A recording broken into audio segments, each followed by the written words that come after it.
Yeah.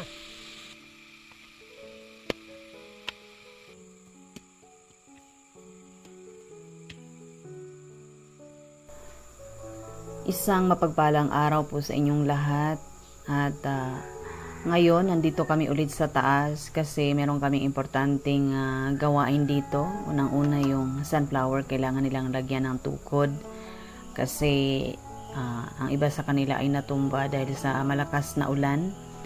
At pangalawa, magtatanim kami nitong talong. Kami ay bumili na ng diretso na pantanim, so ito ay 30 pieces worth 150. Hindi na kami nagpatubo ng galing sa buto kasi walang kasigaruduhan, tapos ang tagal pa.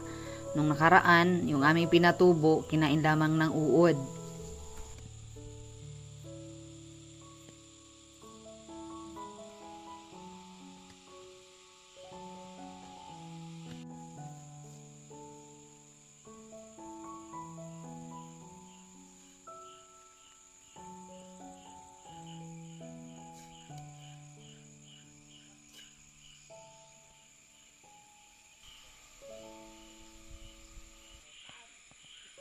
Sari-sari lamang itong aming tanim dito sa likuran. Ito ay kamote naman na aking tinabunan para maglaman sila. So meron pang kalabasa, talong, at meron ding mais. So maganda yan para sari-sari din yung ating ma-harvest. Bago kami bababa, so ako'y nag-iikot-ikot kung meron ba kaming may uwing mga gulay or kung ano-ano lang na maitambak namin sa ref para pang matagalang supply na rin.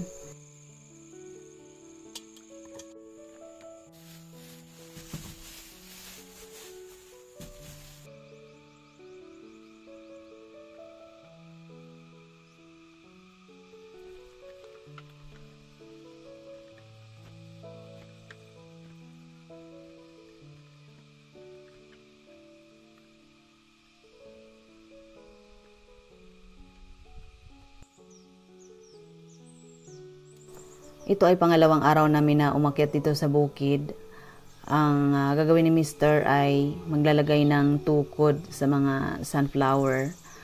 Kasi ang problema kasi sa mga bulaklak na ito, kapag medyo na late na talaga sila sa pagtanim, yung hindi talaga nila maabutan yung summer. So katulad ngayon, late namin siyang naitanim kaya naabutan na sila ng tagulan. At kapag nagtag-ulan at kapag may kasamang hangin, sigurado magkakatumbahan talaga sila. So sa na-experience namin ng karaang taon nung kami nagtanim nito, kapag hindi talaga sila nakasagap ng init, yung mainit na buong araw, yung seeds nila hindi masyadong naglalaman.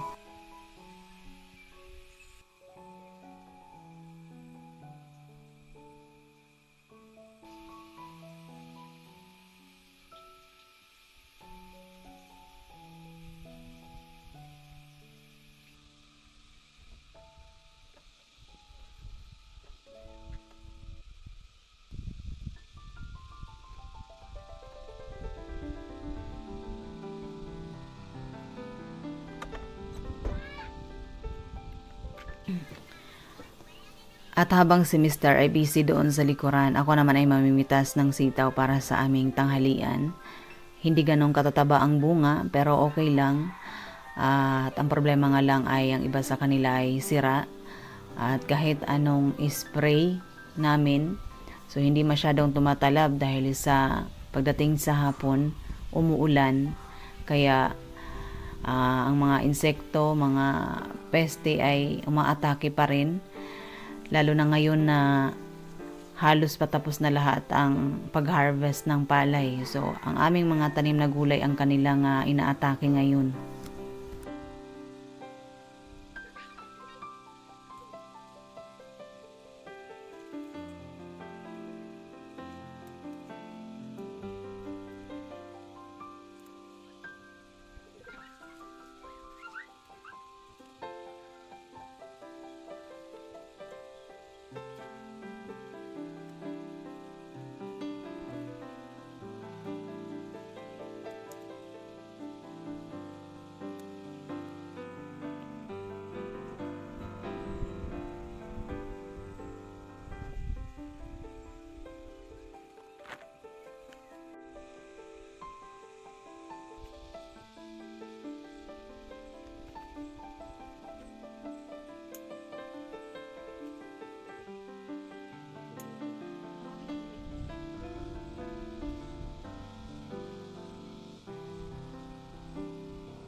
Familiar ba kayo sa gulay na ito? Ito ay tinatawag dito na papait.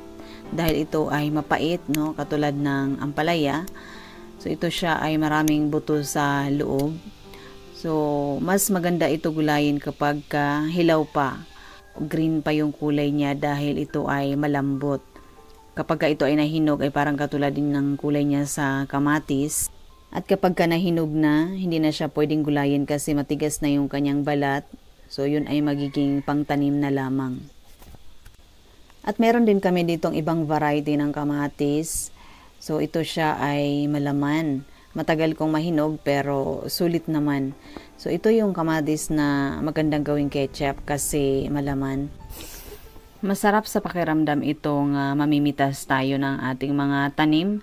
So, kahit ito ay kamatis lang, importante ito sa ating mga lutuin, no? Bukod sa ito ay pampasarap, masustansya pa. Ito ay malaking tulong na sa amin dito ang pagtatanim ng mga gulay. Hindi na namin ito kailangang bilhin sa city at magpapakapagod kaming iakyat dito sa taas. Kaya ang pagtatanim dito sa bukid ay napaka-importante talaga.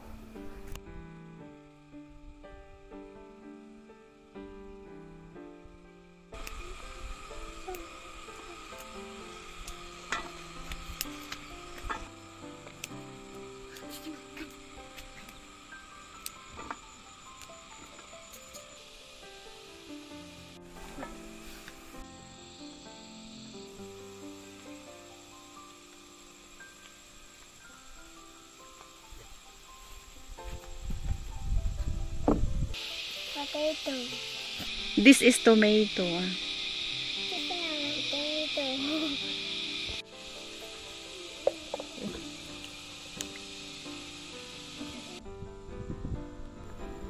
Dahan-dahan talaga ako nitong itak kasi baka mamaya hindi yung gulay yung aking mahiwa. So yung aming kutsilyo kasi dinala namin sa baba doon sa bagong garden. So hindi namin naiakyat kaya magtiis talaga ako nitong itak.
Hindi pa kami nakapagpananghalian ay nagsimula ng pumatak ang ulan.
At buti na lamang huminto ang ganong kalakas na ulan. So napaisip na ako kung hindi huminto malamang doon na lamang kami matutulog sa kubo. So naipagpatuloy namin yung aming mga gawain. At kinabukasan, so pangatlong araw, umakyat ulit kami. Sa araw na ito, ako ay nabisi talaga na magdamo sa paligid. So inayaan ko na yan si Mister na mag-asikaso dyan ng aming tanghalian.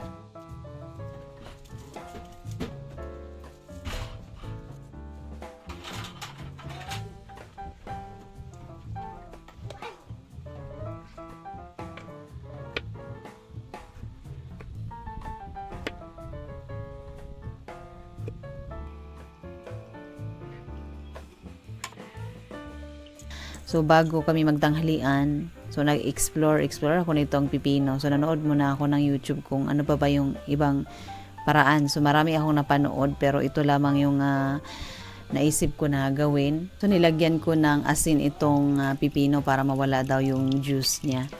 So kung para sa akin okay lamang na may juice pero matry din natin malagyan ng asin. At ito ay pinaghalong toyo, asukal, suka, ano pa ba? Mantika, tapos gisa lang, and then pagka maluto ng konti, ibuhos dyan sa pipino. So yung napanood ko, niluto pa nila yung pipino pero ito hindi na kasi manipis naman na yung pagkahiwa. At ang kinalabasan ay masarap siya. Masarap pala kapag ang pipino ay manipis yung pagkahiwa tapos nilagyan mo ng asin. So pinaghalo siya ng may kaunting tamis, asim at kaunting alat at plus pa yung mga seasonings, no, yung mga kamatis, sibuyas, magdadagdag pa siya ng sarap doon sa pipino.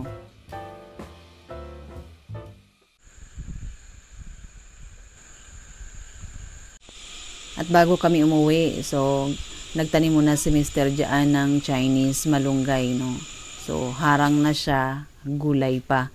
At yun lamang po para sa linggong ito. Maraming salamat po sa inyong patuloy na pagsubaybay. Sana nakapagbigay kami ng inspirasyon sa inyo. Native Kalinga.